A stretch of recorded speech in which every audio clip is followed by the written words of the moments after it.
اے ایمان والو، تم پر روزے فرض کیے گئے جیسا کہ تم سے پہلی امتوں پر فرض کیے گئے تھے، تاکہ تمہارے اندر تقوی پیدا ہو جائے۔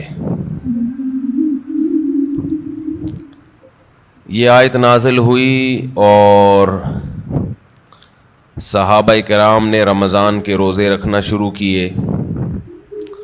اس کے بعد جہاں جہاں مسلمان دنیا میں جاتے گئے، نمازوں کے ساتھ ساتھ رمضان کے روزے بھی اپنے ساتھ لیتے گئے، اور آج پوری دنیا میں جب رمضان شروع ہوتا ہے تو کروڑوں لوگ روزہ رکھتے ہیں۔ اس روزے میں جسمانی حکمتیں بھی اللہ نے رکھیں اور روحانی حکمتیں بھی اللہ تعالیٰ نے رکھیں۔ جسمانی حکمتیں، یہ جسم کی زکوٰۃ ہے، آپ کو اللہ تعالیٰ روزوں کی برکت سے صحت عطا کرتے ہیں، بہت ساری بیماریوں سے نجات مل جاتی ہے۔ اور روحانی برکتیں کیا ہیں؟ انسان کے لیے دنیا میں سب سے مرغوب چیز خوراک ہے۔ خواہشات کی دو قسمیں ہوتی ہیں۔ ایک خواہشات وہ ہوتی ہیں جن کا آپ کی باڈی سے تعلق ہے، جو باڈی کی نیڈ ہیں۔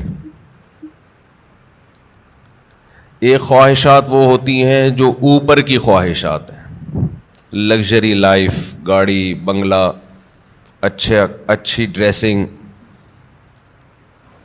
دیکھنے میں اچھا نظر آؤں، عزت ہو سوسائٹی میں، دولت ہو میرے پاس۔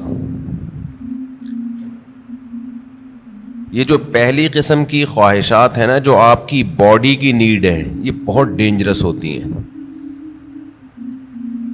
یہ تین قسم کی خواہشات ہیں، ایک کھانے کی خواہش، پینے کی خواہش، اور ایک جنسی خواہش جسے کہا جاتا ہے، مرد اور عورت کی ایک دوسرے کی طرف اٹریکشن۔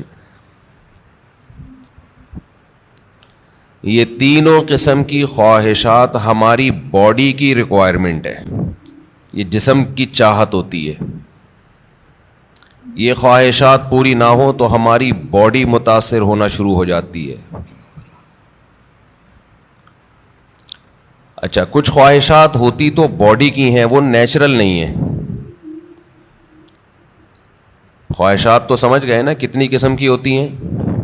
دو قسم کی نا، ایک باڈی کی ریکوائرمنٹ، باڈی کی نیڈ، اور ایک باڈی کی نیڈ نہیں ہے، یعنی جسم کا تقاضا نہیں ہے، بلکہ وہ ہماری جسم سے ہٹ کے خواہشات ہوتی ہیں۔ جیسے لگژری لائف ہے نا، ہر آدمی چاہتا ہے میری لائف کیسی ہو، لیکن ایسا نہیں ہوتا کہ لگژری لائف کی آپ کے پیٹ کو کوئی بھوک لگ رہی ہو، وہ خواہش پوری نہیں کریں گے تو باڈی کو کوئی نقصان ہو رہا ہو۔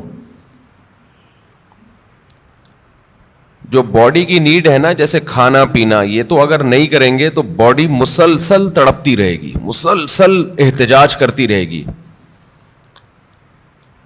اور ان خواہشات کو پورا کرنا بھی ضروری ہے۔ نہیں کریں گے تو بالآخر باڈی آہستہ آہستہ ڈیمیج ہونے کی طرف جائے گی اور مر جائیں گے ایک دن۔ آپ کو اگر گدا نہیں ملتا سونے کے لیے، اچھا، انہی باڈی کی خواہشات میں ایک نیند بھی ہے۔ ہم چار قسم کی خواہشات شامل کر لیتے ہیں، نیند ہے، کھانا پینا، اور جس کو جنسی خواہش کہتے ہیں۔ یہ اتنی ڈینجرس ہوتی ہیں، جیسے نیند کی خواہش کو آپ دیکھ لو۔ اب گدے پہ سونا یہ باڈی کی نیڈ نہیں ہے، یہ کیا ہے؟ ایک لگژری لائف انسان گزارنا چاہتا ہے، اس کا تقاضا ہے کہ میرا گھر اچھا ہو، ایئر کنڈیشن روم ہو، اور ٹائلیں لگی ہوئی ہوں، اور فانوس لگے ہوئے ہوں۔ لیکن جب آپ کو نیند آئے گی تو جو گدے پہ سونے کے عادی ہیں ان کو فرش پہ نیند نہیں آئے گی۔ لیکن چونکہ نیند آپ کی باڈی کی نیڈ ہے، ایک وقت آئے گا کہ باڈی کہے گی میں نے سونا ہے، سونا ہے، سونا ہے، سونا ہے، آپ کہیں گے میرے پاس سونے کے لیے گدا نہیں ہے, نہیں سو سکتا, نہیں سو سکتا, نہیں سو سکتا. بالآخر پھڈا ہوتے ہوتے جو باڈی کی نیڈ ہے نا وہ غالب آ جائے گی. لگژری جو آپ کی ایک چاہت ہے اس پہ باڈی غالب آ جائے گی آپ کی, اور آپ کانٹوں پہ بھی سو جاؤ گے. جس کو نیند نہ آتی ہو نا اس کو جاگنے دو, بول تو نہیں سوئے گا, دیکھو اس کا باپ بھی سوئے گا پھر. کیونکہ یہ خواہشات دماغ پر مسلط ہو جاتی ہیں, کیونکہ ضرورت ہے, نہیں تو مرے گا. نہیں سوئے گا تو کیا ہوگا؟ ایک ہفتہ کھائے پیے بغیر انسان زندہ رہ سکتا ہے, میڈیکل سائنس کہتی ہے. ایک ہفتہ سوئے بغیر زندہ نہیں رہ سکتا. اس لیے یہ اللہ مسلط کر دیتے ہیں کہ تیرا باپ بھی سوئے گا. تبھی آپ نے دیکھا ہوگا ڈرائیونگ کے دوران ڈرائیور سو جاتا ہے, حالانکہ اس کا سونے کا بالکل موڈ نہیں ہوتا, اور ایسا سوتا ہے کہ اپنے ساتھ سارے پیسنجر کو بھی ہمیشہ کے لیے سلا دیتا ہے. تو یہ چیزیں اللہ نے مسلط کی ہوئی, بھائی یہ تمہاری خواہش پہ نہیں ہے. ورنہ بڑے لوگ کہتے ہیں ہمارے پاس ٹائم نہیں ہے, اگلے مہینے ہم سوئیں گے, اس دفعہ ہمیں آفس کا بزنس کا کام ہے بہت.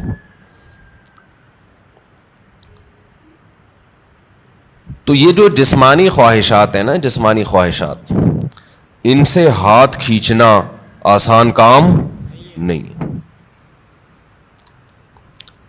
کیونکہ باڈی کو ضرورت ہے. تو باڈی ہماری مسلسل ڈسٹرب ہوتی رہتی ہے. اب آپ کو جب بھوک لگ رہی ہے تو باڈی کیا کہے گی؟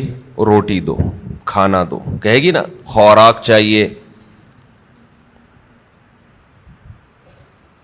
تو کیا یہ 2-3 دفعہ کہنے کے بعد چپ ہو جائے گی کہ بھائی یہ تو کھلا نہیں رہا تو چلو اب کوئی اور کام کرو؟ نہیں ہوگی.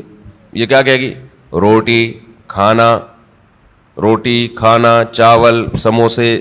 کسی کو بھی دیکھے گا نا کھاتا ہوا, مسلسل یہ ٹینشن ہے, اور کسی بھی کام میں اس کا دل نہیں لگے گا جب تک کہ چند نوالے نہ کھا لے.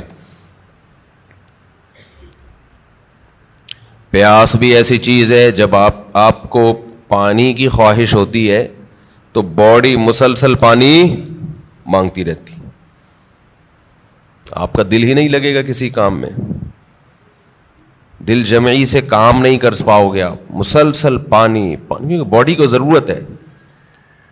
اور یاد رکھو جب ضرورت ہو باڈی خود بتاتی ہے, اس کے لیے ڈاکٹروں سے مشورہ نہیں لیا کرو کہ میں کتنے گلاس پانی پیا کروں. یہ چیزیں اللہ نے انسان کی باڈی میں انسٹال کر دی ہیں, اس میں میڈیکل سائنس کو زیادہ فری مت کرایا کرو. کھا بھی لیں پی بھی رہیں, ڈاکٹر صاحب سے پوچھیں کتنے گلاس پیوں, جتنے کی چاہت ہے وہ باڈی خود بتا دے گی. ہاں اگر باڈی صحت مند ہے اور کوئی الٹے سیدھے کام نہیں کر رہے. بعض دفعہ آپ کوئی الٹا کام کر رہے ہوتے ہو جس سے پھر باڈی دھوکہ دیتی ہے, جیسے جو لوگ چائے زیادہ پی رہے ہیں, کافی, تو کیفین کیا کرتی ہے کہ پیاس کا احساس ختم کر دیتی ہے, پیاس بجھا دیتی ہے, اور باڈی سے پانی پیشاب بنا کے نکال دیتی ہے. ایک طرف پانی کی کمی ہو رہی ہے, دوسری طرف اس کمی کی کو پورا کرنے کے لیے باڈی کو جو احتجاج کرنا چاہیے باڈی وہ احتجاج نہیں کر رہی, تو پھر پانی کا پھر مشورہ ڈاکٹر صاحب سے لینا پڑے گا. کیونکہ پھر باڈی, آپ کا جو جسم ہے نا وہ اس کی کھوپڑی گھوم جاتی ہے اس کو پتہ ہی نہیں چلتا کہ کب پانی کی ضرورت ہے کب پانی کی ضرورت نہیں ہے. تو نیچرل لائف جس کی ہوگی اس کی باڈی بتاتی رہے گی کتنا پانی چاہیے. جیسے کولڈ ڈرنک پینے سے پیاس بجھ جاتی ہے نا, تو پیاس تو وقتی بجھتی ہے لیکن پانی کی جتنی کمی پوری ہونی چاہیے وہ ہوتی نہیں ہے. تو یہ میں جو اصول بتاتا ہوں یہ ان لوگوں کے جو تمیز سے زندگی گزار رہے ہیں. ایسا نہیں سارا دن چائے کے کپ پھونکتے رہتے ہیں, کافی سارا دن پیتے رہتے ہیں. تو کیونکہ کافی اور چائے یہ نیچرل نہیں ہے, ہماری قدرتی غذا کا حصہ بول لو بھائی نہیں ہے. یہ تو بات کی ایجاد ہے کہ بھائی کیفین باڈی میں جاتی ہے تو بلڈ کا سرکولیشن بڑھا دیتی ہے, تھوڑا ایکٹیو ہو جاتے ہو آپ. تو یہ مصنوعی ایکٹیونیس ہے, یہ کوئی سچی مچی میں جسم میں طاقت نہیں آتی ہے. سمجھتا نہیں, جیسے ایک ہوتی ہے کیفین, ایک ہوتی ہے نکوٹین. نکوٹین سگریٹ میں نا اور گٹکے میں, تمباکو میں, وہ ذرا اوپر کی چیز ہے, کیفین تھوڑی نیچے کی چیز ہے. تو فلسفہ دونوں کا سیم ہی ہے, وہ ذرا زیادہ ڈینجرس ہے، نیکوٹین ہے، تمباکو اور سگریٹ، وہ بھی وہی کام کرتی ہے. چائے ذرا کمزور چیز ہے، اس لیے اس کا وہ نقصان نہیں ہے، اس کا سگریٹ کا نقصان زیادہ ہے. پھر اس میں دھوئیں شوئیں بھی ملا لیں تو اور پھر اور باڈی آپ کی سارے وٹامنس دھوئیں سے کیا ہو جاتے ہیں، پورے ہو جاتے ہیں. تو ابھی ایک بہت باریک لڑکا آیا، سگریٹ پیتا تھا نا، اتنا باریک، اس کی شادی ہونے والی ہے. میں نے کہا دھواں نکلے گا، یہ رسک نہیں لینا آپ. ایک تو آپ اپنی صحت دیکھو، اور سگریٹ کے کس طرح سے پھونک رہے ہو، تو جو اندر جا رہا ہے، جو ان پٹ ہوتا ہے آؤٹ پٹ وہی ہوتا ہے نا.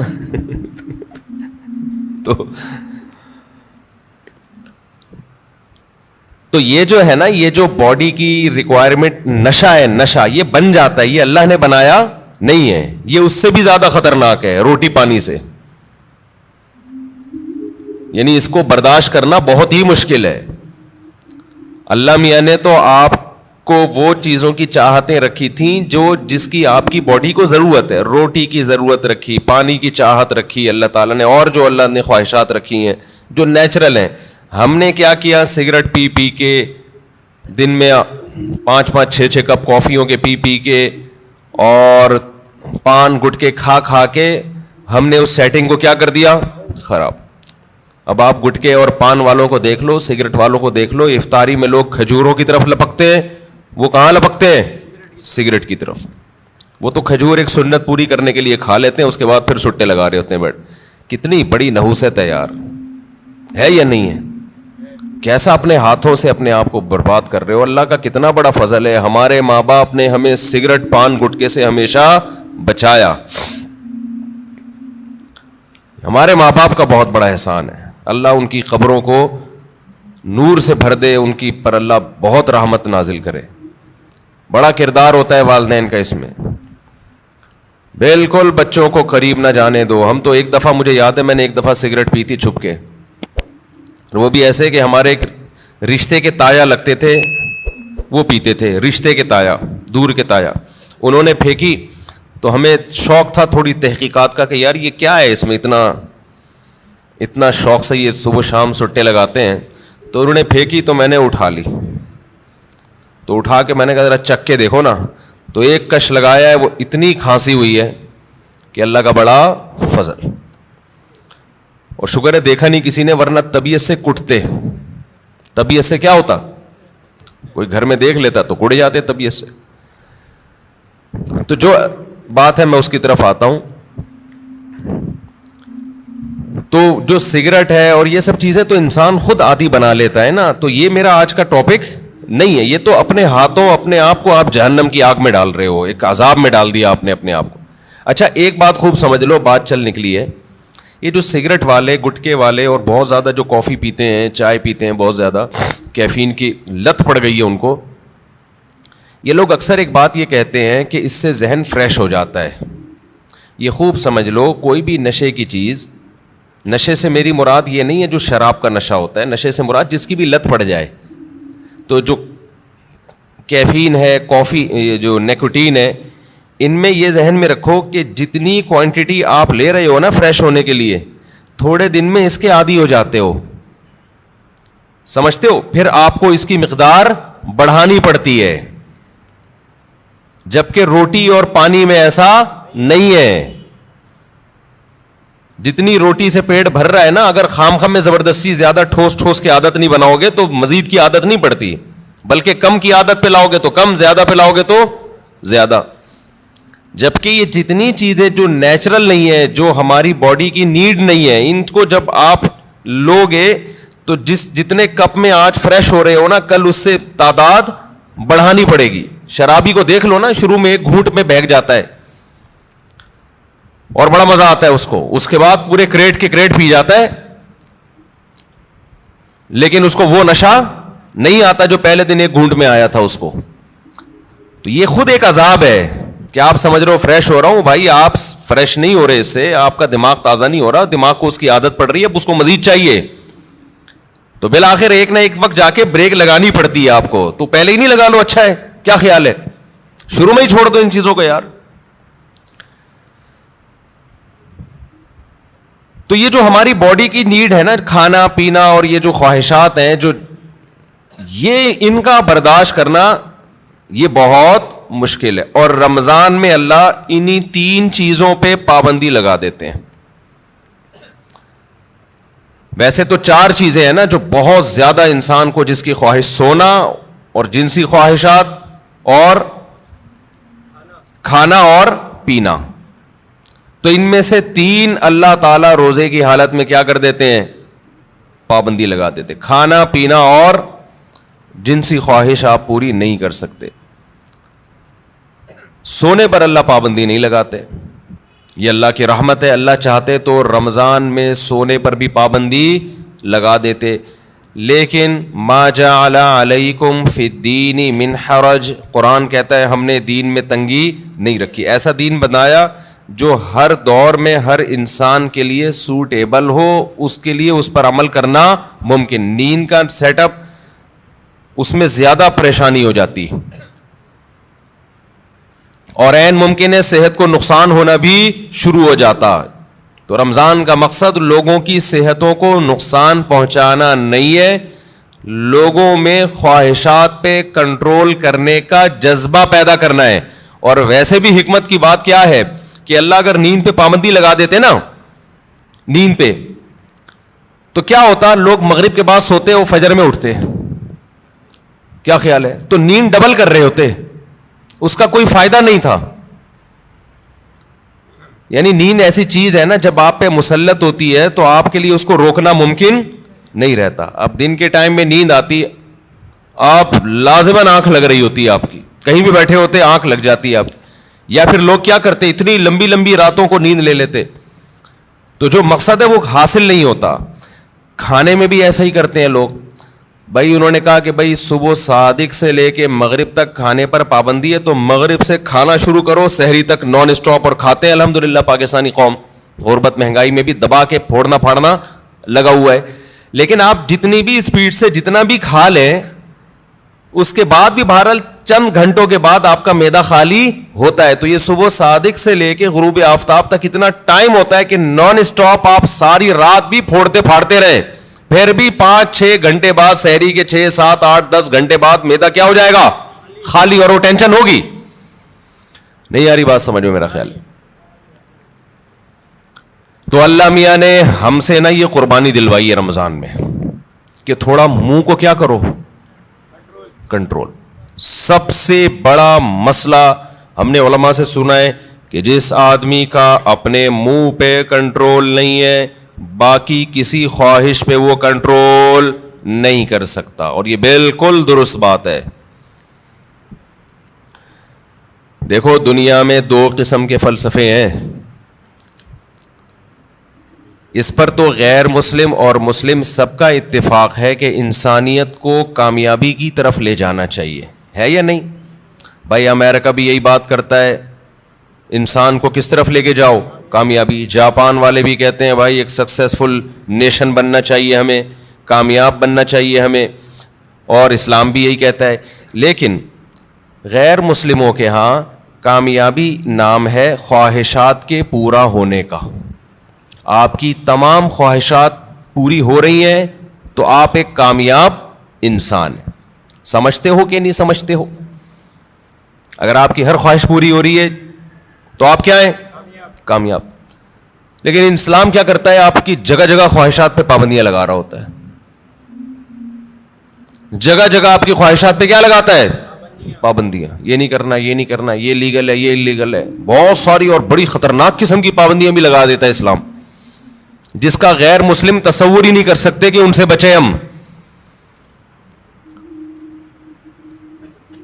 آپ اپنی مرضی سے سو سکتے ہو اسلام میں؟ عشاء سے پہلے سو سکتے ہو؟ بولو نا، یوں کر دیا کرو تھوڑا پتہ تو چلے. نہیں سو سکتے. فجر سے پہلے اٹھنا ضروری ہے یا نہیں ہے؟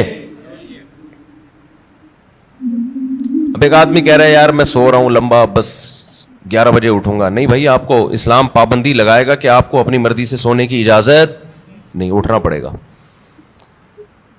سردی ہے، وضو کا دل نہیں کر رہا، یخ ٹھنڈا پانی ہے، اسلام کیا کہے گا؟ غیر مسلم کیا کہے گا؟ بھائی نہیں، نہیں اٹھو, یا اٹھ گئے ہو تو ہاتھ منہ مت دھو.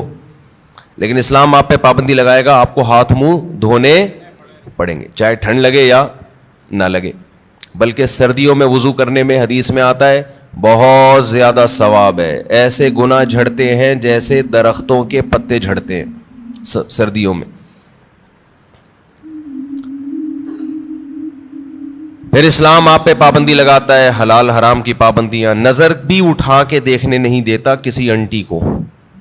کتنی سخت پابندی ہے یہ نہیں ہے. گورا سوچ سکتا ہے اس پابندی, وہ تو نائٹ کلب میں جاتے ہیں, شراب پیتے ہیں, اور اسلام کہہ رہا ہے کہ نائٹ کلب جا کے زنا کرنا تو بہت ہی بڑا جرم ہے. لا تقربوا الزنا, قریب بھی نہیں پھٹکنا. کوئی انٹی جا رہی ہیں اس نیت سے دیکھ لوں کہ یار کیسی ہیں, یہ بھی آپ کے لیے کیا ہے, ناٹ الاؤڈ. اچھا, جو غیر مسلم لوگ ہیں ان کے ہیں کہ انسان کی ہر خواہش پوری ہو. وہ سمجھتے ہیں کہ یہ کامیابی ہے. حقیقت پتہ ہے کیا ہے, جس کی ہر خواہش پوری ہوتی ہے وہ ڈپریشن کا مریض بنتا ہے. یہ بات خوب اچھی طرح کھوپڑی میں بٹھا لو. جس کی ہر خواہش پوری ہوگی وہ کیا ہوگا, وہ اسٹریس اور ڈپریشن میں جائے گا. وجہ اس کی ہے کہ آپ کی ہر خواہش پوری ہو سکتی نہیں ہے. اگر ہو رہی ہے نا تو اس کا نتیجہ نکلے گا کہ آپ میں خواہشات پہ کنٹرول کرنے کی طاقت ختم. ایک اسٹیپ ایسا آتا ہے جہاں کوئی نہ کوئی خواہش آپ کو قربان کرنی پڑتی ہے. دنیا میں کوئی شخص, فرعون بھی ایسا نہیں گزرا کہ اس کی ہر خواہش دنیا میں پوری ہوئی ہو. ساری پوری ہو رہی تھی, موسیٰ علیہ السلام آ گئے, ایک دم دماغ کھٹکا نا اس کا, یہ کیا ہو گیا بھائی, یہ تو ہوتا ہے.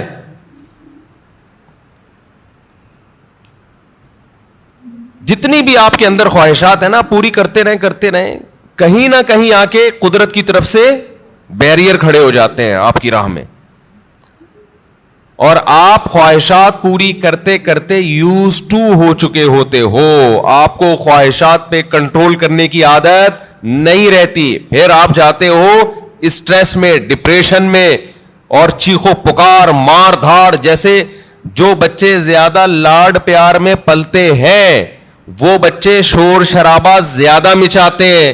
جن بچوں پہ ماں باپ کا کنٹرول ہوتا ہے کہ کچھ خواہشات پوری کر دیں, کچھ پوری نہیں کی, وہ بچے بھی کنٹرولڈ ہوتے ہیں.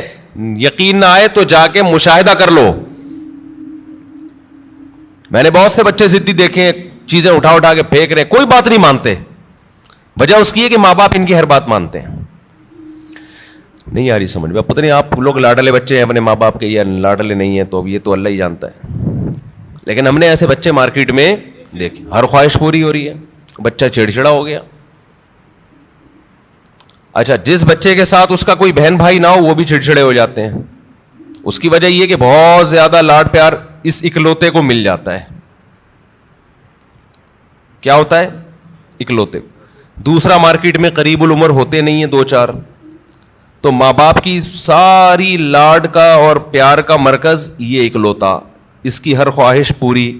آپ میں سے کوئی اکلوتا ہو تو پیش کی معذرت.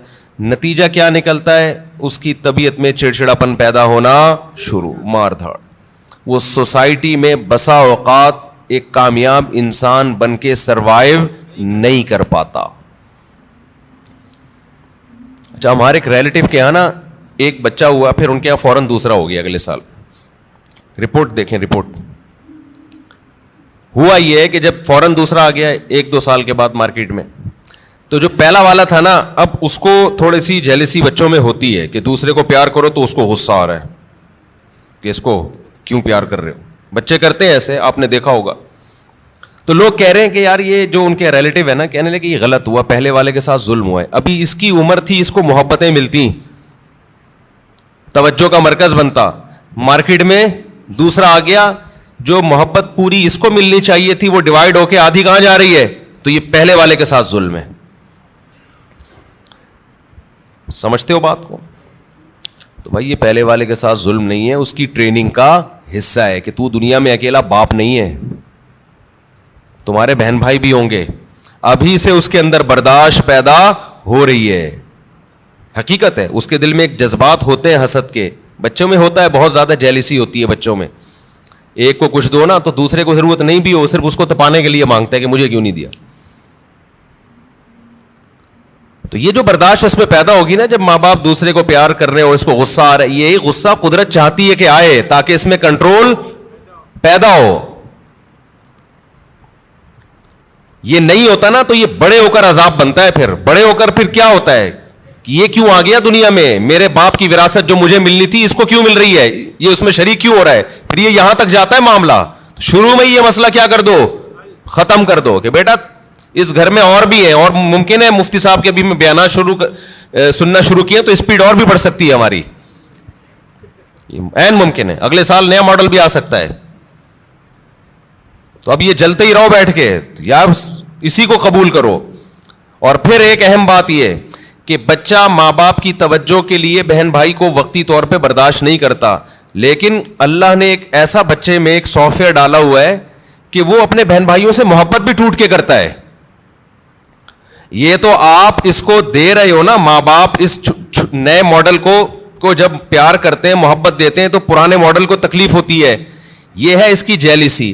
لیکن آپ ذرا کوئی تھرڈ پرسن اس نئے ماڈل کو ہاتھ اٹھا کے دیکھے, پرانا ماڈل آڑ بن کے کھڑا ہو جائے گا کہ میرا بھائی ہے, میری بہن ہے, تو کون ہوتا ہے ہاتھ اٹھانے والا.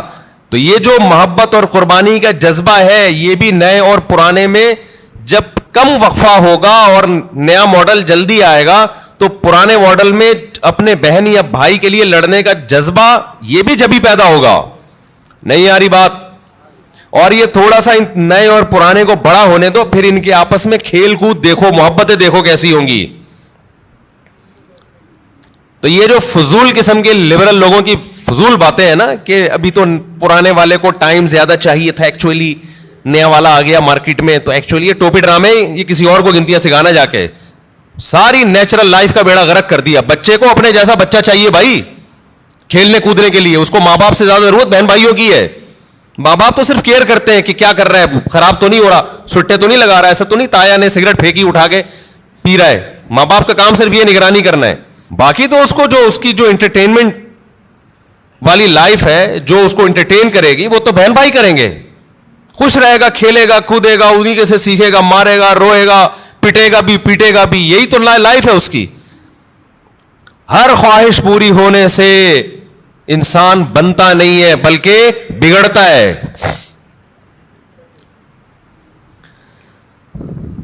بچوں کی سیلف ریسپیکٹ, ہم بھی اس کے قائل نہیں ہے کہ بچوں کو مارا پیٹا جائے, ماں باپ بگاڑ دیتے ہیں مار پیٹ کے, لیکن یہ جو سیلف ریسپیکٹ اور یہ ابھی اس کو بڑا ہونے دو میرے بھائی, ابھی چھوٹا ہے, ابھی اس کو تربیت کی ضرورت زیادہ ہے. اس کو بدتمیزی مت کرنے دو بڑوں کے ساتھ. اس کو بتاؤ تم چھوٹے ہو ابھی بیٹا, تم ہمارے باپ ہم ہی ہیں, محبت ملے گی آپ کو, لیکن ہمارے باپ بننے کی کوشش مت کرنا. جو گھر میں پکے گا تیرا باپ بھی وہی کھائے گا. وہ میرا بیان مشہور ہوا تھا نا, پاٹھا کھا لو پاٹھا. بچوں سے مائیں پوچھتی ہے نا, بیٹا پاٹھا کھا لو, نہیں پاٹھا نہیں کھاؤں گا. اچھا چلو ڈبل روٹی کھا لو, نہیں ڈبل روٹی نہیں کھاؤں گا. اچھا چلو اس پہ یہ جیم لگا دوں, نہیں جیم کیوں لگایا. یہ وہ پورا بڑا زبردست میم چلی تھی وہ. تو وہ اس کی اماں آخر میں اس کو جب سمجھایا جائے, ایک تھپڑ لگا, یہ کھا لے گا, جو تو کھلائے گی وہی کھائے گا. تو کہتی نہیں بچوں کو موٹیویٹ کرو. اس میں نے کہا تھا موٹی تو اپنا تو ویٹ کر پہلے, تجھے خود اپنے منہ پہ کنٹرول نہیں ہے تو بچے کو کہاں سے تو کنٹرول سکھائے. ہماری والدہ تو ہمیں بتاتی تھی یہ کھا لو, اور چمٹا گرم گرم ہوتا تھا. بعض دفعہ مجھے بچپن سے شوق تھا مرغوب غذائیں کھانے کا. آلو کی بھجیا پکی ہوئی ہوتی تھی بعض دفعہ گھر میں, اور مولی کی پتہ نہیں پتے بعض دفعہ ہماری اماں کو بڑا شوق تھا. ہمیں نوالا حلق سے ہی نہیں اترتا تھا, ہمیں نہیں یاد پڑتا. ہماری اماں نے کہا چل تمہارے لیے میں یہ کر لیتی ہوں, یہ کھانا پڑے گا آپ کو. گھر میں کیا ہے, یہی پک. تو اب ہم نہیں غصہ کر سکتے تھے. ہماری اماں چمٹا دکھاتی تھی, چمٹا یہ لگے گا, لگاتی نہیں تھی لیکن ڈراتی تھی. اور جب ہم دیکھتے تھے کہ ہمارے والد صاحب بھی وہی کھا رہے ہیں, ہم سوچتے تھے ہمارا باپ بھی یہ کھا رہا ہے تو تیرے باپ کو بھی یہ کھانا پڑے گا. اور یہ ذہن میں رکھو, یہ جو خواتین پریشان ہوتی ہیں ایکچولی بچے کی غذائی ضرورت پوری نہیں ہو رہی, بچہ ایکچولی وہ جو آلو کی بھجیا پکی ہے وہ کھا نہیں رہا, تو ایکچولی اس سے منرلز کی کمی, بچے میں کوئی کمی نہیں ہوتی. اتنا زیادہ ضروری نہیں ہے کھانا پینا جتنا بنا لیا لوگوں نے. بڑھے گا وہ, اس کا باپ بھی بڑھے گا. یہ جو قد بڑھتا ہے نا, ڈاکٹروں سے ہم نے پوچھا ہے, کہتے ہیں بھائی یہ جس کا بڑھنا ہے نا اس کو کم کھلاؤ گے تو بھی جائے گا وہ اوپر. جس کا نہیں بڑھنا نا, جس کے باپ دادا ہی سارے چھوٹے چھوٹے سے ہوں تو جینز میں ہی اس کے قد نہیں ہے, تو اس کو آپ کتنے بھی پراٹھے کھلا دو, مرغیاں کھلا دو, دودھ پلا دو, وہ اس کا باپ نہیں بڑھا تو یہ کہاں سے بڑھے گا. سمجھتے ہو, اکثر بتاتا ہوں نا, ایک آدمی نے ایک چھوٹے سے قد کی خاتون سے شادی کر لی تو بچے بڑے ہی نہیں ہو رہے تھے, تو وہ خاتون کھلا رہی ہے بچوں کو, بیٹا کھا لو بڑے ہو جاؤ گے. کہتا ہے یہ بڑے نہیں ہوں گے, یہ اور چھوٹے ہوں گے. ان کے ساتھ کے پودے لایا تھا وہ بڑے ہو گئے ہیں, یہ اتنے کے اتنے ہی ہیں. تو یہ نا بچوں کے کھانے پینے کو زیادہ سروں پہ مسلط مت کیا کرو. کچھ نہیں ہوتا, اچھا کھلاؤ بھلے تھوڑا کھائیں. آج تھوڑا کھائیں گے بھوکے رہیں گے, اگلے ٹائم پہ خود ہی چھین چھین کے کھائے گا پھر وہ. تو یہ بازاری چیزیں نہیں کھانے دو بس بچوں کو. جتنی بازاری چیزیں ہیں نا, میں نے تو تجربے کیے ہیں بچوں کے اوپر, اپنے ہی بچوں پہ. جب بازاری چیز کھلائی بیمار ہوئے, اور بچا کے رکھا فٹ فاٹ. اچھا میرا ایک بیان تھا, اس کی میں وضاحت کر دوں. میرا ایک بیان تھا, اس میں نے یہ بتایا کہ میں نے اپنے 2 بچوں پہ 6 مہینے تجربہ کیا ہے. 6 مہینے تک میں نے ان کو بازار کی کوئی چیز نہیں کھانے دی. گھر میں دیسی گھی پہ روٹی لگا, چینی, دیسی گھی اور روٹی کھلاتا تھا, اور دودھ اور انڈا. 6 مہینے انہوں نے گزارے. میرا خیال ہے 3 یا 4 سال کی ایج تھی ان کی. ایک کی 4 سال ہوگی, ایک کی 3 سال ہوگی, ایک کی 4.5 سال ہوگی, اس طرح سے. پوری سردیاں آ کے گزری ہیں, ایک چھینک بھی نہیں آئی. ورنہ سردیاں آتے ہی بچے بیمار ہونا شروع ہو جاتے ہیں نا. صرف کیا کھلایا ہے؟ دودھ, دیسی گھی, روٹی, چینی اور ہاف بوائل انڈا. بہترین تھے. اچھا جیسے ہی 6 مہینے گزرے ہیں, یعنی سردیاں آ کے بھی گزر گئی ہیں, ایک دن ہلکی سی کھانسی ہلکی سی ہوئی ہے تو یہ بنفشہ شہتوت گرم پانی میں ڈال کے 1 چمچ پلا دیا ان کو. وہ اس کے بعد وہ بھی نہیں ہوئی رات کو سونے سے پہلے نا. بہترین 6 مہینے گزارے انہوں نے, کوئی بیماری نہیں, کوئی چھینک نہیں, کچھ بھی نہیں. 6 مہینے کے بعد کیا ہوا ہے کہ کوئی ریلیٹو آئے, انہوں نے بسکٹ کھلا دیے, اور اسی کے بعد طبیعت خراب ہو گئی. پہلے تو پیٹ خراب ہوا, پھر کسی نے کولڈ ڈرنک پلا دی, پھر یہ ہوا, پھر وہ وغیرہ وغیرہ وغیرہ. مجھے اندازہ ہو گیا کہ یہ جو بچوں کی صحت کا مسئلہ ہے نا, گھر کی چیزیں کھلاؤ گے تو ایک دم بہترین صحت رہے گی. اچھا اس پہ میرے کچھ لوگوں نے اعتراض کیا کہ لو بھائی مفتی صاحب چینی کھلا رہے ہیں بچے کو, چینی کون سی کوئی نیچرل ہے؟ نہیں یاری بات سمجھ میں, یعنی ہم چینی کھلائیں, چینی تو خود نقصان دہ ہے. تو یاد رکھیں میں نے کبھی نہیں کہا کہ چینی بہت فائدے مند چیز ہے. میرا مقصد یہ ہے کہ ایک نقصان دہ چیز ہم نے کھلائی پھر بھی نقصان نہیں ہوا, باقی نقصان دہ چیزوں سے بچا لیا. ورنہ بہتر تو یہ کہ چینی نہ کھلائیں آپ. چینی کون سی کوئی آب زمزم تو دھلی ہوئی مخلوق ہے؟ نہیں آ رہی سب ان کی سمجھ میں بات نہیں آ رہی ہے. بھائی چینی جو ہے نا, چینی وہ خود بھی کوئی اچھی چیز نہیں ہے, لیکن ایک غلط چیز بھی کھلا دی, 20 غلط چیزوں سے بچا لیا, تو بھی اس کی اتنی برکتیں نظر آئی ہیں. تو اگر آپ اس سے بھی بچا لیں تو نور النارو شہد کھلا دیں, گڑ کھلا دیں. سمجھتا ہے کہ نہیں سمجھتے ہو؟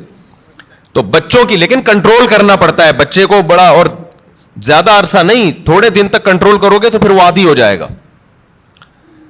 تو میں یہ عرض کر رہا تھا کہ دنیا میں 2 نظریات ہیں. ایک یہ کہ انسان کی ہر خواہش پوری کی جائے تو اس سے وہ کامیاب ہوتا ہے, لیکن اسلام کیا کرتا ہے؟ جگہ جگہ خواہشات میں رکاوٹیں ڈالتا ہے.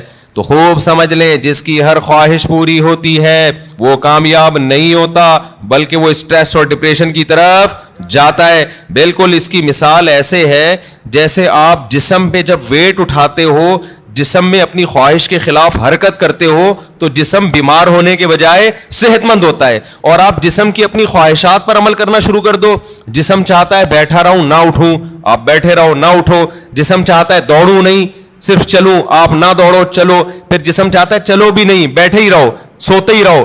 تو اس سے جسم کو کیا طاقت اور انرجی جمع ہو کے خوشحال زندگی ملے گی, یا جسم کا بیڑا غرق ہو جائے گا؟ تو ایسے ہی یاد رکھو, انسان کی روح اس وقت خوش ہوتی ہے جب روح پہ بوجھ ڈالا جائے, روح باڈی بلڈنگ کرے, روح جاگنگ کرے, روح ویٹ اٹھائے. اور یہ ٹینشنوں کے ویٹ ہے جو روح اٹھاتی ہے. اگر یہ روح کی آپ ہر خواہش پوری کرنا شروع کر دیں گے تو جیسے باڈی کی ہر خواہش پوری کرنے سے باڈی کا بیڑا غرق، تو اسی طرح روح کی ہر خواہش پوری کرنے سے روح کا بیڑا غرق ہو جاتا ہے. سمجھ میں نہیں آ رہی میرا خیال ہے بات؟ تو اپنی خواہشات کے خلاف چلنا سیکھیں. ہاں ہر خواہش کی مخالفت نہیں. جیسے آپ نے باڈی، جب جو لوگ جم جاتے ہیں ویٹ اٹھانے کا دل کرتا ہے کیا؟ نہیں کرتا نا. بس جسم پہ بوجھ ڈال کے اٹھا رہتے، تبھی اوں کی آوازیں بھی آ رہی ہوتی ہیں. اگر مزہ آ رہا ہوتا تو ویٹ اٹھاتے واہ واہ واہ ہنسی آ رہی ہوتی. ایسا تھوڑی ہے. تو اسی طرح یاد رکھیں، ہاں ویٹ حد سے زیادہ اٹھائے گا تو باڈی خراب ہو جائے گی. اسی طرح روح پہ جب بوجھ حد سے زیادہ پڑ جاتا ہے تو پھر روح خراب ہونا شروع ہوتی ہے. لیکن یہ اللہ کی رحمت ہے کہ اس نے ہماری روح پہ حد سے زیادہ بوجھ ڈالا ہی نہیں ہے. اگر اللہ کہہ دیتا 24 گھنٹے کے روزے رکھو پورے رمضان اور سحری میں صرف 10 منٹ کھانے کی اجازت ہے، 23 گھنٹے 50 منٹ بھوکے رہنا ہے، 10 منٹ کیا کرنا ہے؟ کھانا کھانا ہے، تو شاید یہ ہماری طاقت سے زیادہ بوجھ ہم پہ ڈال دیا جاتا. مرتے پھر بھی نہیں، اتنی جلدی مرتا نہیں ہے آدمی بھوک سے، یاد رکھو. لیکن یہ ممکن ہے کہ ہم پہ ہوتا نہیں ہم سے. ما جعل علیکم فی الدین من حرج، اللہ کہتے ہیں اعتدال سے بوجھ ڈالا ہے. اللہ کہہ دیتا 50 نمازیں پڑھو تو پڑھنی پڑتی کہ نہیں پڑھنی پڑتی؟ کتنی ٹینشن والا کام ہو جاتا بھائی، کتنی ٹینشن والا کام. اللہ میاں نے 5 رکھی اور وہ بھی دن کے 2 کناروں پر رکھ دی 2 نمازیں، اور صرف عصر اور مغرب ایسی ہیں جو جلدی جلدی آتی ہیں، ورنہ بڑا فاصلہ ہے ان 2 نمازوں کے درمیان.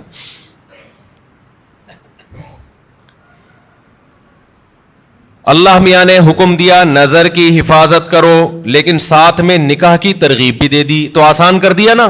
اگر یہ ہوتا کہ عیسائیوں میں پادریوں کی طرح پادریوں کو حکم تھا کہ شادی نہ کرو، جیسے کہ انہوں نے خود بنایا ہوا تھا، ان کے مذہب کا نہیں تھا، لیکن دوسری طرف زنا پر بھی پابندی، تو ڈپریشن میں جاتے کہ نہیں جاتے؟ اللہ میاں نے کہا بھائی نظر کی حفاظت کرو، اور یہ بھی ہمارے فائدے کے لیے. اگر اللہ حکم دیتے نظر کی حفاظت نہ کرو لیکن صرف زنا سے بچو، تو زنا سے بچنا بہت مشکل ہو جاتا. کیونکہ جو برائیوں میں پڑتے ہیں نظر کی حفاظت نہیں کرتے ان کے لیے زنا آسان ہو جاتا ہے، اور جو نظر کی حفاظت کرتے ہیں ان کے لیے زنا مشکل ہوتا ہے. تو یہ بھی ہمارے فائدے کے لیے حکم دیا کہ بھئی ایسا کام ہی مت کرو کہ اس کی طرف تمہاری برائی کی طرف توجہ جائے تمہاری. اللہ میاں نے حکم دے دیا ماں باپ کی اطاعت کرو، فرما برداری کرو، لیکن اس کی بھی ایک لمٹ رکھ دی، ایک حد رکھ دی. یعنی کوئی ایسا حکم نہیں ہے جو ایسا بوجھ ہم پہ ڈالا جا رہا ہو جو ہمارے بس میں ہو ہی نہیں. سود کو حرام قرار دے دیا لیکن مزاربت اور شرکت کو جائز قرار دے دیا. آپ کسی کو لون دے کے متعین نفع لیتے ہو کہ 1 لاکھ پہ 2,000 روپے 5,000 حرام ہے، لیکن ایسا نہیں کہ پابندی لگا دی. اللہ نے کہا یہی 1 لاکھ روپے دو، جو پروفٹ ہوگا اس میں شرکت کر لو. سمجھ میں آ رہی ہے بات؟ جو پروفٹ ہوگا اس میں کیا کر لو بھائی، تجھے جتنا پروفٹ ہوگا اس میں اتنے فیصد میرا. اور وہ گھننا بن کے پروفٹ بتانا پڑے گا اس کو. اور جو سرمایہ دار لوگ ہیں نا وہ پروفٹ بتانا نہیں چاہتے، وہ کہتے ہیں ہم آپ کے 1 کروڑ سے جتنا بھی اٹھائیں آپ کو اتنا ملے گا بس. اسلام کہتا ہے نہیں بھائی پیسہ اس کا لگ رہا ہے تو اس کو بتاؤ تو صحیح کتنا کما رہا ہے تو. ابے 1% بھی دو گے نا آپ. دیکھو آپ نے زید کو 1 کروڑ روپے دیے، زید کو کہا تو 1 کروڑ سے جتنا بھی کمائے گا نا بے شک مجھے 1% دے دے، لیکن پرسنٹیج ہونی چاہیے 1%. اس کا فائدہ کیا ہوگا؟ وہ 1 کروڑ پہ آپ کو 1 لاکھ دے گا نا، آپ کو فوراً پتہ چل جائے گا وہ کم بخت 99 لاکھ کما رہا ہے. سمجھ میں آ رہی ہے بات؟ سود خور یہ وہ اپنا پروفٹ بتانا نہیں چاہتا. 1% بھی دے گا نا آپ کو یہ تو پتا چل جائے گا نا جب 1% 1 لاکھ ہے تو اس کا مطلب باقی 99 کتنا ہے؟ وہ 99 لاکھ ہے. اس کا مطلب یہ گھننا میرے 1 کروڑ سے 99 لاکھ کما رہا ہے اور مجھے کتنا دے رہا ہے؟ 1 لاکھ. لیکن اگر سودی نظام ہوگا آپ نے زید کو 1 کروڑ روپے دیے, آپ نے کہا مجھے ہر مہینے 1 لاکھ دے دینا, تو کتنا کما رہا ہے, مجھے اس سے غرض نہیں ہے. وہ 1 لاکھ روپے لا کے دے گا, آپ گلے ملیں گے, شکریہ ادا کریں گے, کتنا نیک آدمی مجھے 1 لاکھ روپے دے رہا ہے, اور وہ بھی روتے ہوئے دے گا, یار کاروبار کا تو بیڑا ہی غرق ہو گیا, لیکن میں تجھ سے وعدہ کیا 1 لاکھ لے لے. آپ کا دل چاہے گا اس غریب کو 2 کروڑ اور دے دوں میں, الو بناتا رہے گا, آپ کو بے وقوف بناتا رہے گا. لیکن اگر پرسنٹیج کے حساب سے ہوگا تو آپ نے جب زید کو 1 کروڑ دیے, آپ لوگ کو سمجھ میں ہی نہیں آ رہا, تو بزنس کہاں سے کرو گے جو تمہاری سمجھ میں اتنی باتیں نہیں آ رہی. مجھے لگ رہا ہے آپ کے چہروں سے کہ جو میں کہہ رہا ہوں اوپر سے گزر رہا ہے آپ کے. زید کو آپ نے 1 کروڑ روپے دیے, آپ نے کہا مجھے جتنا پروفٹ ہوگا اس میں 1% چاہیے. وہ 1 لاکھ روپے لے کر آیا, تو آپ سمجھ جاؤ گے یہ کمبخت کتنے کما رہا ہے, 99 لاکھ. اب اس کو رونے کی اجازت, وہ رونے کا بہانہ نہیں کرے گا, اور آپ کو اس سے مانگو گے بھی کہ جو جتنا پروفٹ ہوا ہے مجھے دکھاؤ, تاکہ پتہ چلے کہ یہ واقعی 1% بنتا ہے کہ نہیں بنتا ہے. تو اللہ میاں نے سود پہ پابندی لگائی, مگر تجارت کو اللہ نے حلال قرار دیا. اگر اللہ سود پہ بھی پابندی لگا دیتا, مزاربت پہ بھی, شرکت پہ بھی, تو پھر ہم حرج میں پڑ جاتے, ہم تنگی میں پڑ جاتے, ہمارے لیے کاروبار کے راستے بند ہو جاتے. لیکن اللہ نے ہمارے لیے دین میں تنگی نہیں رکھی بلکہ آسانی رکھی ہے. سمجھتے ہو کہ نہیں سمجھتے ہو؟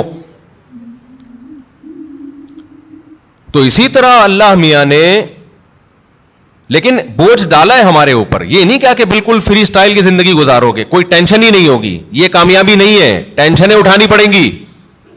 بہت ساری ٹینشنیں لگا دی اللہ میاں, اور اس ٹینشن سے فائدہ کیا ہوتا ہے کہ ہماری روح وزن اٹھاتی ہے, جس سے روح ٹینشن سے بچتی ہے, روح صحت مند ہوتی ہے, اور روح ڈپریشن اور اسٹریس کی طرف جانے سے بچ جاتی ہے. تبھی آپ کو مسلمانوں میں خودکشی کا ریشو دوسری قوموں کی نسبت کم نظر آئے گا. مسلمانوں میں ڈپریشن کے مریض دوسری قوموں کی نسبت کم نظر آئیں گے, حالانکہ ڈپریشن والے کام مسلمانوں میں بہت زیادہ ہیں. مسلمان غیر مسلم ایک ڈپریشن پالنے کے لیے تیار نہیں, مسلمان 4 ڈپریشن کی بات کرتے ہیں. آئی بات سمجھ میں؟ ہم مسقط میں تھے تو ہمارے بہت سے علماء اپنی اپنی فیملیوں کے ساتھ آئے تھے, بیگمات کے ساتھ آئے تھے. تو ایک مولانا صاحب نئے نئے پہنچے, تو وہ میزبان نے ان سے پوچھا مجبوری ساتھ میں ہے یا بغیر مجبوری کے آئے ہیں؟ میں نے کہا یہ کیا کہہ رہے ہیں؟ پھر پتہ چلا بیگم کو پیار سے کیا کہتے ہیں, یہ مجبوری. تو بڑا زبردست لفظ تھا ان کا بھائی, کیونکہ جب مجبوری ساتھ میں ہوتی ہے تو پھر گھر سے زیادہ دیر باہر نہیں رہ سکتے, آپ بتانا پڑتا ہے. جو بغیر مجبوری کے آیا وہ تو جہاں مرضی جائے. جب مجبوری کے ساتھ آئے ہیں تو بیگم پوچھے گی, مجبوری پوچھے گی بھائی اتنی دیر سے کیوں آ رہے ہو, آپ کہاں گئے ہوئے تھے؟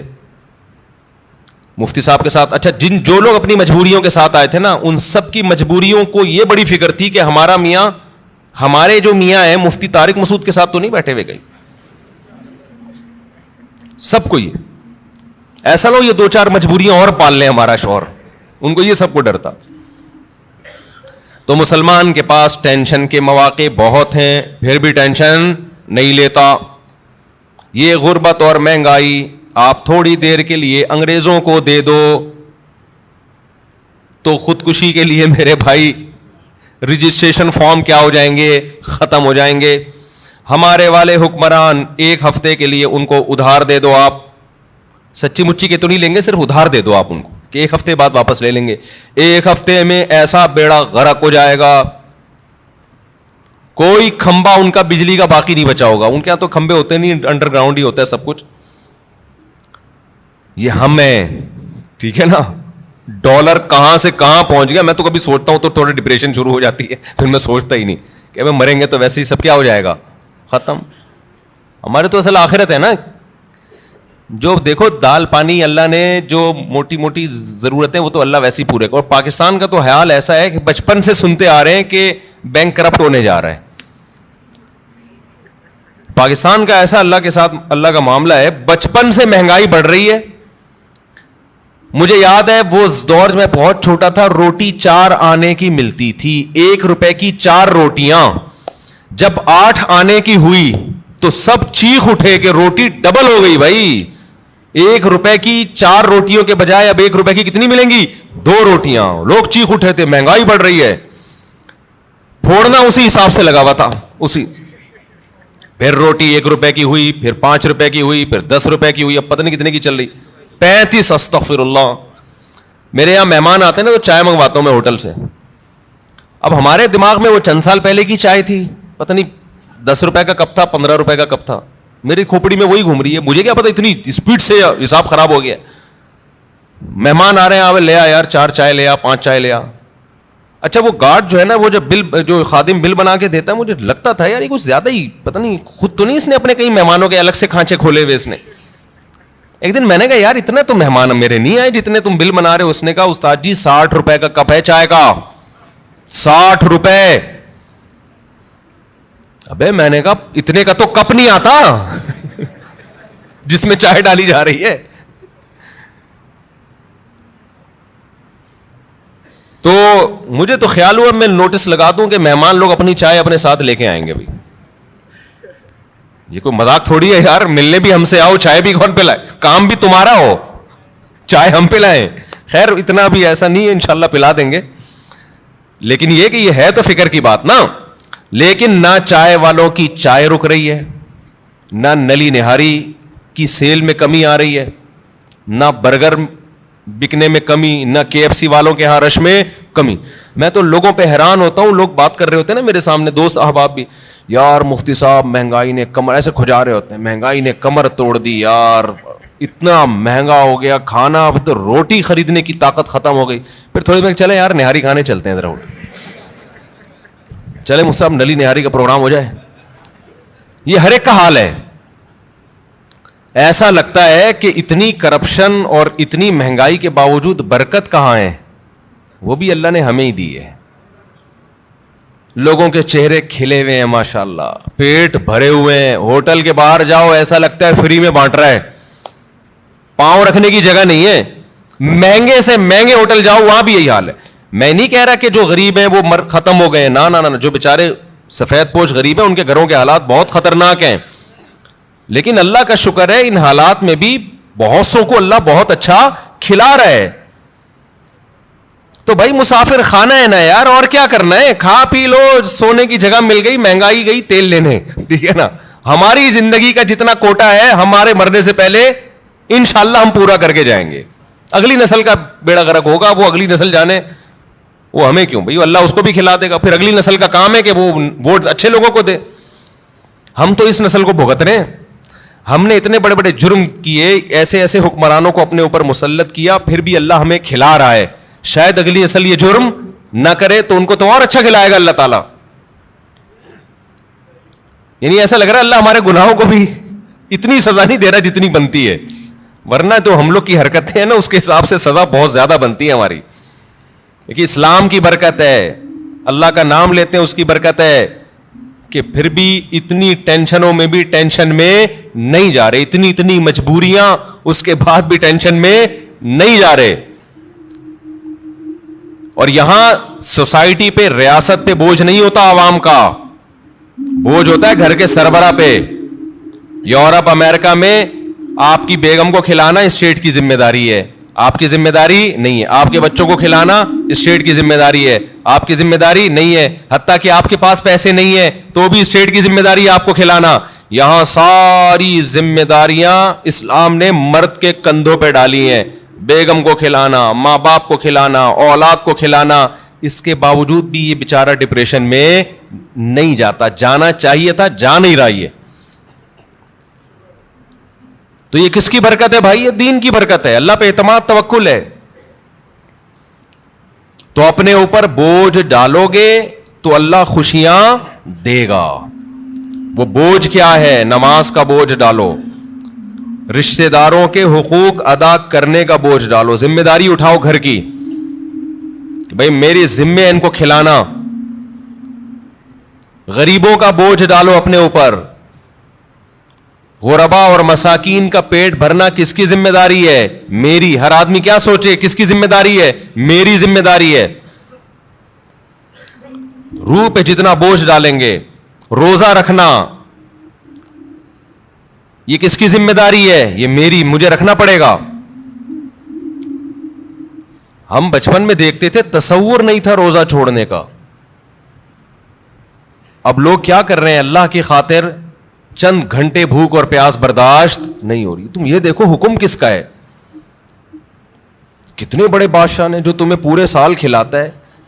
ہمارے لبرل لوگ نا اپنے آپ کو کافر پہ قیاس کرتے ہیں, یار انہوں نے مذہب سے بغاوت کر کے اتنی ترقی کر لی تو ہمیں رمضان کے روزوں کی کیا ضرورت ہے. بھائی انہوں نے مذہب سے بغاوت کے ساتھ خدا سے بھی بغاوت کی ہے, یہ ذہن میں رکھو. خدا اپنے باغیوں کو معاف نہیں کرتا, یہ تو دارالامتحان ہے. لا یغررک تقلب الذین کفروا فی البلاد, قرآن کہتا ہے جو اللہ کے نافرمان ہیں ان کی زمین میں عیش و عشرت دیکھ کر تم کبھی بھی متاثر مت ہو, یہ تمہیں دھوکے میں نہ ڈال دے. متاع قلیل, یہ دنیا کے چند دنوں کے چند ٹکے ہیں, یہ کچھ بھی نہیں ہے. ثم مأواہم جہنم, اس کے بعد ان کا ٹھکانہ کیا ہے, جہنم کی آگ ہے. تو ابھی سے نیت کر لے, رمضان میں انشاءاللہ بھرپور طریقے سے روزے رکھیں گے, ایک روزہ بھی ضائع نہیں کریں گے.